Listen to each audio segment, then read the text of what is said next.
Hey guys, welcome back to my channel. It's your girl, the Brooke Ashley, and today we are here to discuss The Real Housewives of Beverly Hills, Season 11, Episode 12.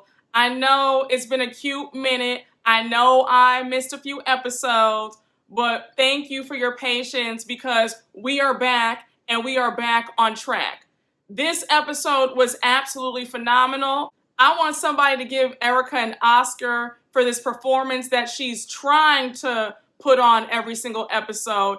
I'm not buying it. I think that she's full of it. But without further ado, let's just jump right on into this recap because we don't have a minute to spare. But before we really get into it, let's just pour up a cute little drink. And today I'm drinking this cute little peach secco. It's the Bellini from Trader Joe's. And if you know me, then you know I love a good Bellini, all right?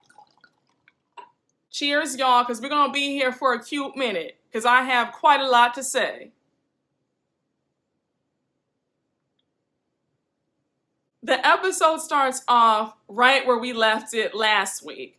Erika has stormed off, and she's sobbing in the bathroom. Garcelle's upset because she feels bad for hurting Erika's feelings. I was honestly pissed off that Garcelle was upset that Erika was crying. I wouldn't have felt bad whatsoever. I don't like Erika. Her attitude's really nasty. When she came on this show, her whole persona was she was an ice queen, didn't hang out with a lot of other women, she didn't really have any friends, she didn't trust people, and she was fine with that. So miss me with all this. Now she's all sensitive, hysterically crying. I don't want to hear it. I'll be damned if one of the ladies on this show who has one of the nastiest attitudes is upset with me for asking a question. Crystal chimes in and says, Garcelle, when the three of us were in the car, Erika did say she didn't want to talk about it. Kyle says in her confessional, I really don't understand what the big deal about what Garcelle said was. Like, I don't understand why she's having this outburst. And honestly, this outburst wasn't about Garcelle. It was the fact that Erika had lied to those ladies saying that she hadn't talked to Tom, didn't speak to him, and then all of a sudden told Garcelle and Crystal that he was still calling her. So she was just upset at the fact that it had been revealed that she still is in contact with Tom. So Erika comes back to join the ladies in the living room, and she's still crying. And at this point, she's just putting on for the cameras because she's dry heaving. We have not seen you shed a tear. And you've been on this show since, what, season 6, season 7? You know what's really funny to me? When you think about it, this is Erika's first season with an actual storyline. Because what has she really shown about her life other than the Erika Jayne persona? Nothing. She's been instigating, having little fights with other people, but she hasn't had a season where they focused on her. Because you've been skating by for seasons, okay? And you couldn't ask for a bigger or more scandalous or salacious storyline. So now the spotlight's on you, sis, and you have to deal with it. So while Erika's putting on a show with all this dry heaving, Lisa Rinna's sitting up there comforting her, patting her back, giving her Kleenex, and Garcelle is pissed. She's like, you know what, I'ma leave. Shout out to everybody, I have fun. Like, oh! Shout out to everybody, I have fun. I gotta be good. She gets up to leave, and Garcelle says in her confessional that she's pissed because Lisa Rinna has never given her the benefit of the doubt. The way I wanted to jump through this TV and go upside Lisa Rinna's head. I mean, she pissed me off from start to finish. I said, girl, you're sitting up here comforting Erika when you turn your back on your best friend, Denise Richards, of 25 years, over some baseless rumor from Brandy Glanville of all people. But you're sitting up there patting the back of a woman whose husband has been accused of stealing from orphans, plane crash victims, burn victims, and so on and so forth. I said, make it make sense. So Garcelle has already gotten up to leave, and Kathy follows her, and she's like, Garcelle, please stay. Like, I really want you to stay and work this out. So Garcelle goes over to Erika, and she's like, Erika, this was not my intention to hurt you. I would never try to hurt you. Like, please just know that that was not my intention. Like, I have no malicious bone in my body. Like, I would never do that to you. So Erika is just kind of half-heartedly accepting what Garcelle is saying. And she's like, you know, it's okay, it's okay. She's still crying, and then they give each other a hug. She's like, you know, it's okay, you don't need to leave, like, it's okay. I was just like, if you think I'm gonna sit there and apologize to Erika of all people, y'all have another thing coming. I would have torn Erika up and she would have been crying even more. I wouldn't have cared whatsoever. Now, y'all know I don't see it for Sutton. I don't like Sutton. I think that she's rude. I think she's pretentious. I think that she's socially awkward. But Mama was making a few points when she said Erika's reaction to Garcelle is a bit much. So now Erika gets up and says that she's leaving. She's going to head back to LA because she has to take care of some stuff. They're all like, you're leaving? Like, we want you to stay. You know, they're all trying to coax her and convince her to stay with them for another night. And she's like, no, I'm going home. So Dorit's acting all sweet, talking about, can we make you some food before you go? Like, do you want some snacks or anything? Can we do anything for you? And Erika's like, no, I'm fine. I said, again, it is so interesting to me that these ladies are treating Erika and her situation with kid gloves the way they did Denise Richards last season and the way they did Lisa Vanderpump the season before last. I said, but y'all have so much grace and so much empathy for Erika. Got it. And her situation is a million times worse. Erika leaves and Kyle, Dorit, and Rinna follow behind her. And they're just talking to her, trying to make her feel better. So it's Sutton, Crystal, and Garcelle sitting in the living room. And Garcelle points out how it's them three in the living room and the rest of them are outside. So she notices the division in the group. So Kyle, Dorit, and Rinna come back inside. So Garcelle says, if somebody had told me that all of that would have happened, I would have never asked that question. So Rinna sits up and she's all smug and says, Garcelle, why did you feel like you needed to ask that question in that moment? I said, oh, we're going there? Why didn't you believe your friend when she told you verbatim that Brandy was lying on her and there was no threesome? Why did you feel the need to keep questioning her, knowing good and well that that rumor could have, A, ruined her marriage, it could have also ruined the perception that her kids have of her. Lisa Rinna is just a dangerous person, in my opinion. She's somebody who will do anything and everything for a check. And if that means screwing over best friends, new friends, an innocent party, she'll do what she has to do in order to secure the bag. Period, point blank. Garcelle says, I thought that she was sharing something else, and you guys had told me that she had been sharing a lot before I had even gotten here, so I just thought that, you know, it wasn't going to be a big deal if I had asked that question. So this conversation, or whatever you want to call it, finally comes to an end, and they all agree that they need to get ready for dinner. So Garcelle and Crystal go back to their hotel, and we see Garcelle in her hotel room, and she is just defeated, okay? She's telling Crystal, like, I had no idea that was going to happen. Like, I feel like everybody's against me. And then Garcelle even says in her confessional that ever since she joined this group, she feels like there's an inner group that she's not a part of, and she feels some sort of way about that. Garcelle, you are the newcomer in this group. Like, all these ladies have known each other for, I want to say, 7, 8+ years, okay? Kyle has been on this franchise since the beginning. And then Lisa Rinna came on around like season 5, season 6, so she's been here for a hot minute. Erika's been on this show now for like 5 years. Dorit's been on this show now for 5 years, so I get why they would be a lot closer than you would be. So they have time on their side for all their friendships. I also think that it is a factor of you being the only black woman on this cast. Let's face it, let's just get honest.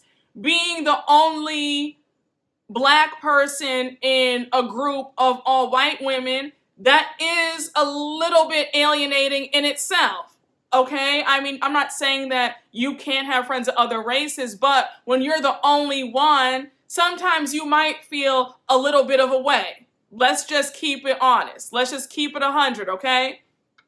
So I think that it's all that. I also think that Garcelle feels like she's the odd man out because last season they were all against Denise except for her. She was the only one in that group who stood up for Denise and said, I don't believe anything that Brandy's saying. I think these are all lies. And she even called them out for turning their backs on Denise too. So I think that it's a lot of factors as to why Garcelle feels that way. But again, I'm gonna keep my good eye out because these group dynamics are a bit strange. So now we flip back over to the house with Kyle, Rinna, Sutton, Dorit, and Kathy. They're all talking amongst themselves. Kyle brings up, okay, so like, what are we gonna have for dinner? And the way Kathy just popped up out of nowhere and was like, okay, I want Ruth's Chris. I was looking at the lobster mac and cheese, and the snapper looks good, and the steak looks good, and I want some sweet potato casserole. Like, the way Kathy wants what she wants when she wants it, she wasn't asking them if they wanted Ruth's Chris. She wasn't asking for other suggestions. It was like, nope, I want Ruth's Chris tonight, and that's what we're gonna have. So all the ladies are getting ready for dinner, and when I tell you, Kathy was all dolled up. I was like, okay, sis, like, finally. Because I'm not gonna lie to you, there have been a lot of episodes where I was like, Kathy, this is what you're wearing?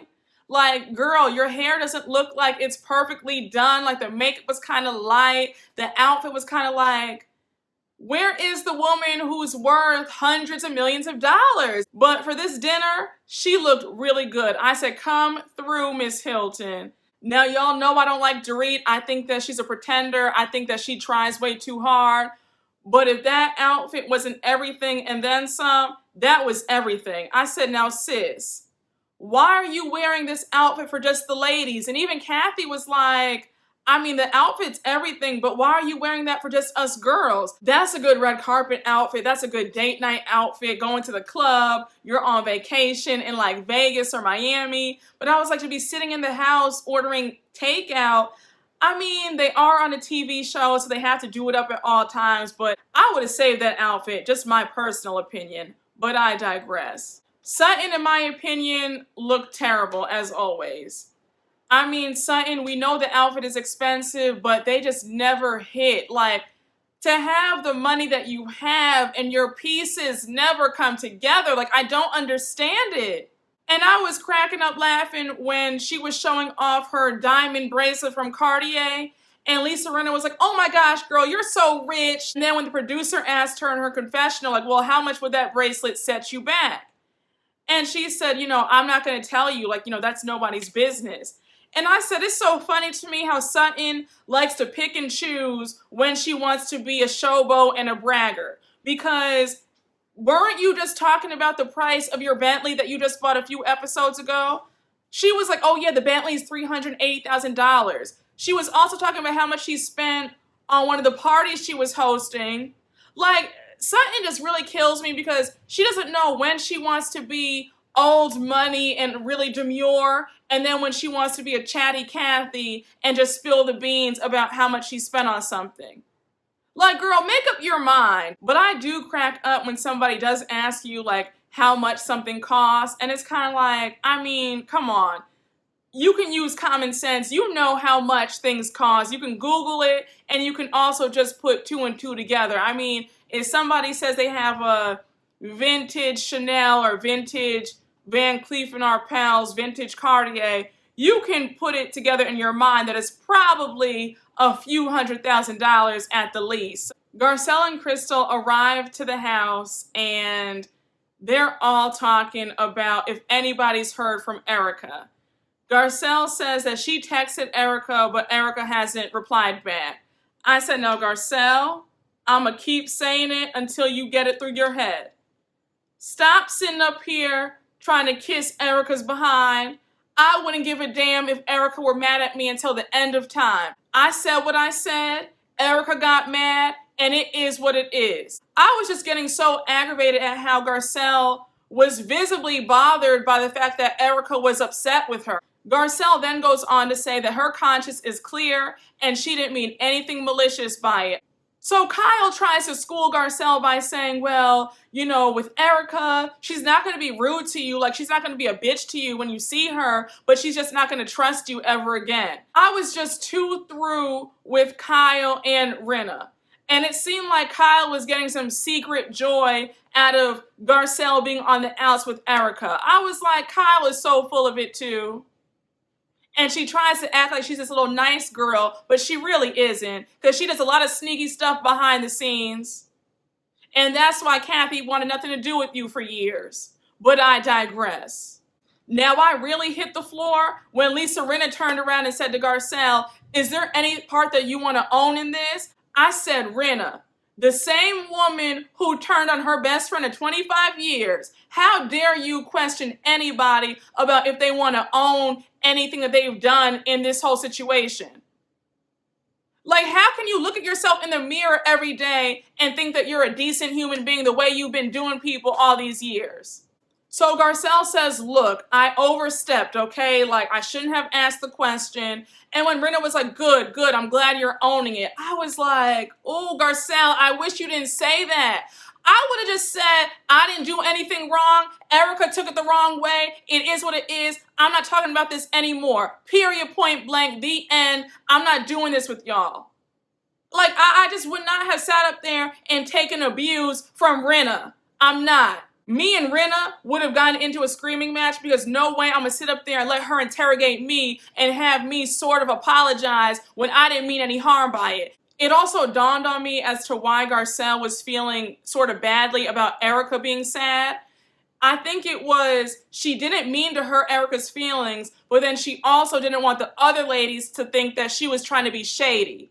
Because you know how it is when you're in a group of friends. It really does suck when everybody is against you and they all have an opinion about you that's not accurate. And I feel like she was nervous about how everybody else perceived her, and she wasn't trying to come off as the catty one or the one who's giving Erika a hard time, when they're all sympathetic to her and really sweet to her during this really tough situation.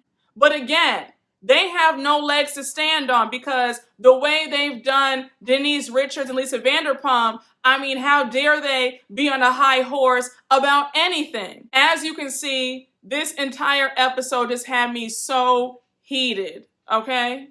So the food is delivered, everybody starts eating, and Kathy makes a comment about how it feels like somebody's missing. And they're like, oh, well, of course, Erika's not there. So I think it's Kathy who says that they should play a game. And I'm like, child, can y'all ever just have a fun dinner? Like, we all know that all these games around the dinner table always lead to yelling, tears, and just a whole bunch of foolishness. So Kathy turns to Crystal and Sutton and brings up how Sutton was talking about how she doesn't see color. The way Sutton was quiet this entire dinner, Sutton said, y'all are not about to get me this time. I learned my lesson. I am keeping my mouth shut. Kathy brings up how she grew up with Michael Jackson, and Michael Jackson would always say, Kathy, I don't see color, and she would say the same thing. Let me say this. I'm going to need white people to stop saying I don't see color. That is not the compliment or the progressiveness that you think it is. It's borderline insulting. For you to deny that you see all of this, like, what are you talking about? You do see it, and that's okay. And you should see it. Like, it's all this, honey, this is beautiful. Like, what? So for you to deny that you see all this rich melanin, that also shows that you're uncomfortable by race as well. And I loved how Garcelle said, if you don't see color, then that means that you don't see me. And I was really happy that Garcelle wasn't afraid to stand up to Kathy, because I noticed how in this group, a lot of these other ladies sort of defer to Kathy because she's the wealthiest. And I was happy that Garcelle did not let that slide, and she really drilled the point home that that is not the compliment that you think it is. And I'm going to need you to see all of me. And all of me includes being a black woman. So of course the whole table is silent. And of course, you know how Kyle is, child. The way she rides for her big sis, Kathy, she jumps in to say, well, no, Kathy's just saying that she thinks that everybody is equal. And Garcelle was like, yeah, I know what she was trying to say, but don't say it. It is just so funny to me how a lot of these ladies have a very hard time unpacking their privilege. And we saw it here. And when she said, have any of you guys had to sit down and talk to your kids about what to do if and when the police pull you over? And all of them said no.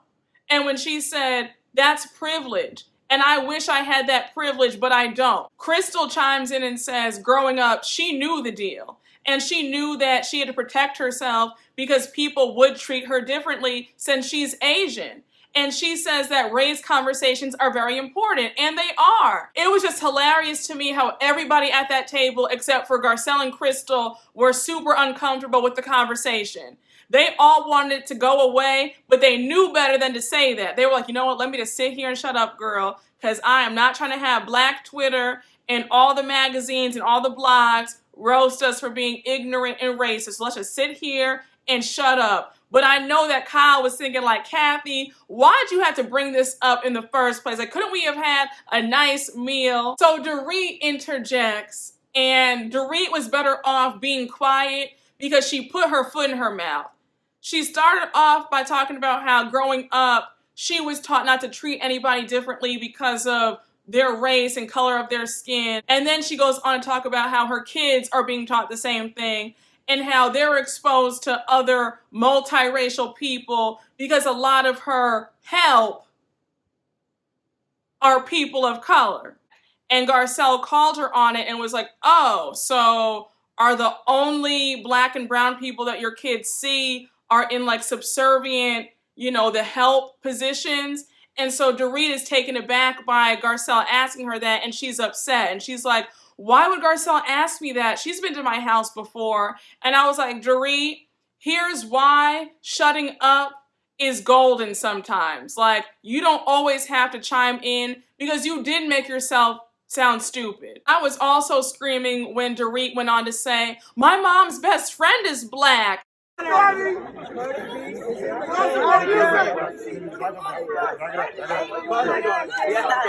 was like, okay, girl, when in doubt, pull that card out about, my mom's best friend is Black, my dad's best friend is Black, we have Black neighbors, we love Black people. I said, okay, girl, just again, silence is golden, okay?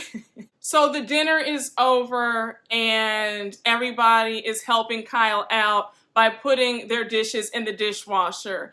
And it was just so funny to me because you could tell that Kathy was like, wait, what? I have to take my own dishes and put them in the dishwasher? Like, I have not done this in over 50 years. But she was a good sport about it. Dorit was being so aggravating. She was like, oh my gosh, Kyle, like, why do we have to do our own dishes? Like, this is so annoying. We could have all chipped in and had somebody come. And it was like, Dorit, it wasn't about money. And even Kyle was like, it's not a money thing, Dorit. Like, I have a housekeeper here. It's just about COVID. Dorit really gets on my nerves, and she loves acting like she's just so far removed from how she grew up. Stop putting on airs like it's gonna kill you to put a dish in the dishwasher. Nobody's saying to wash all the dishes by hand. Nobody's saying that. Just put the damn dish in the dishwasher and call it a day. Like, she's just so aggravating, and that fake accent drives me crazy each and every time. She's just so irritating. We pivot on over to the next morning.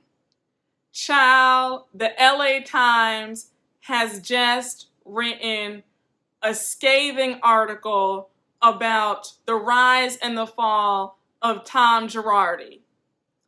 Baby, you already know Miss Kyle is always going to be on top of all the tea. So she's up, PJ's still on, Rinna comes down the steps and she's like, Lisa, have you seen the article that the LA Times just came out with about Tom and Erika?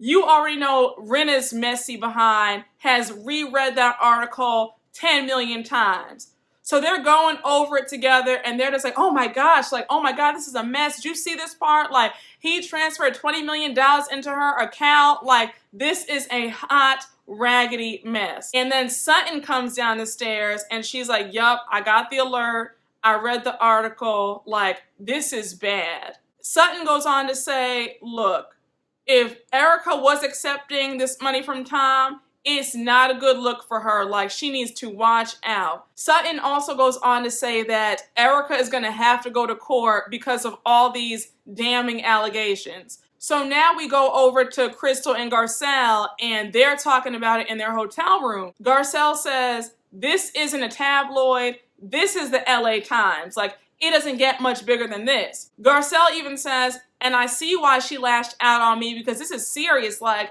she's been going through a whole lot. So now we flip back over to the house and all the ladies are up and talking about it. Dorit has now joined the conversation and she is going on and on about the victims that he's allegedly scammed and how it feels like she doesn't know Erika whatsoever.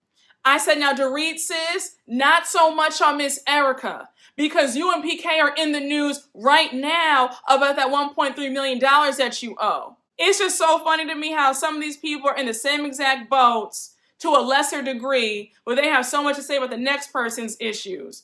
There's a whole lot going on in your household, sis. You don't need to be worrying about Erika. Sutton goes on to say how none of these are white-collar crimes. Like, this is worse than that.